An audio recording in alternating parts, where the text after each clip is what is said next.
kind of same from the same environment, so we all make it happen for sure. When you look at that team, though, like 11 of their rookies or 10 of their rookie draft class immediately started or contributed, how much, when you look, you're entering your rookie year now, how much does that give you faith or confidence that you'll be able to do the same thing? It gave me a lot of faith, man. Just seeing my boy David Montgomery starting for the Bears, seeing Brian Cook being able to be a part of the Super Bowl and get them to the Super Bowl, because without that tip pass, what would have happened, you know?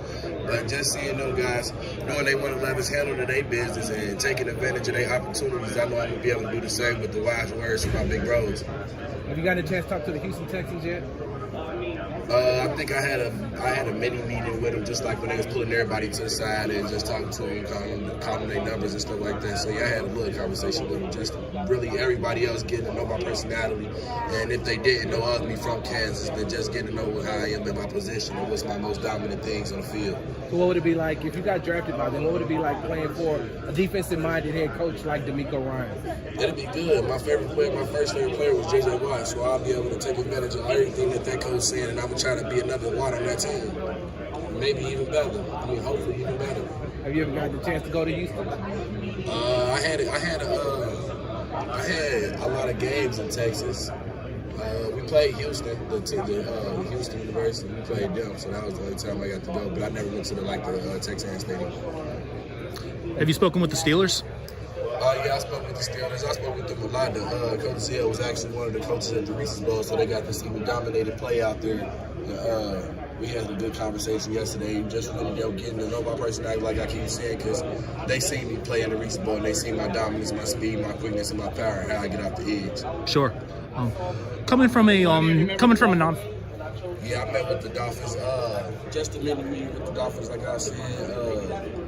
They really was interested in my special team, my 2021 film, me running down on kickoff, being the maniac and showing my speed and showing how fast I get to the ball. Did you get any kind of impression of their coaching staff at all with Mike McDaniel there? Did you kind of get a glimpse of his quirky personality? I got a good impression on all of them as long as they try to recruit me and get me on that team, man. Coming from a non-football, non-traditional football school like Kansas, is there kind of a personal point of pride for you representing your program here? Those guys turning that around, man. It's going to be a football school real soon. But it's most definitely just proud. I laid a brick at Kansas, and I took the opportunity to go there and showcase my talent, and I had the trust of the coaching staff to put me in the right scheme, in the right position, and do my thing. So salute to them. Rock chalk. Yeah. Moving forward, what do you think is the biggest thing you'd bring to an NFL team? Pardon? What do you think is the biggest thing that you would bring to an NFL team? My dominance, my leadership, and my vocalism. My vocal when it's game time. I need to be more of a vocal leader, but I would say when it's game time, and if we down, I'm going to be the person here snapping on everybody. We got to get back in our momentum. We can put the same points up that they just did on us. We can be a better team. We just got to all work together and everybody handle their job and not worry about too much. Have you always been on the vocal leader for the teams you've played on? Always, especially when it's game time. You're going to hear me the loudest mouth on the sideline. Where does that come from? Just me not like losing. I don't like losing at all, so that Sure. must definitely come out. Have you met with the Bucs at all?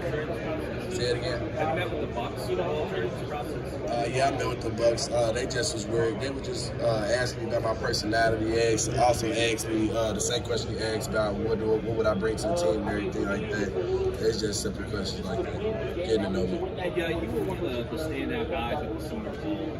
How much do you think that helped your style? I think it helped a lot. I was going to get some of the top guys in the country, man. I was cooking them. I'm always dominant when I'm on the field. All I need is that opportunity and that chance.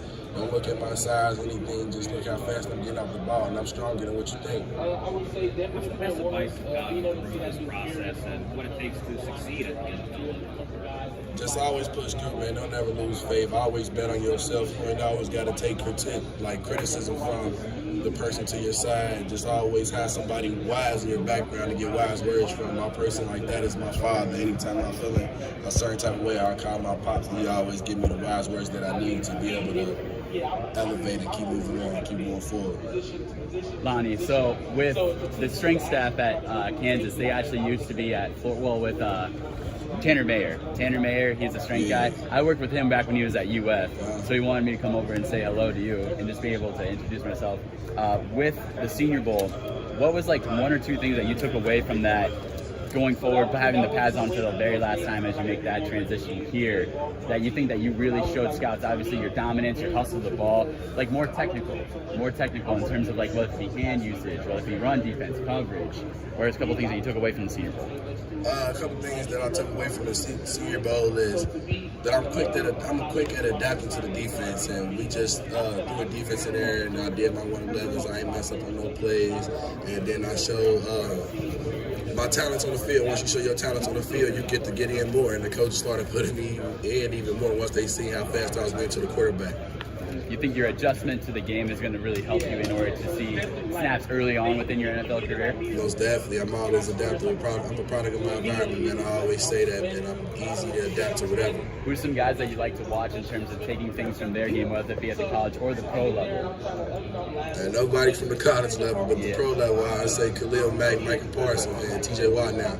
Yeah. Speaking of T.J. Watt, have you spoken to the Steelers at all? And what are your thoughts of Mike Tomlin obviously being more of a out there coach, known for how he gets along with his players and being a player's coach?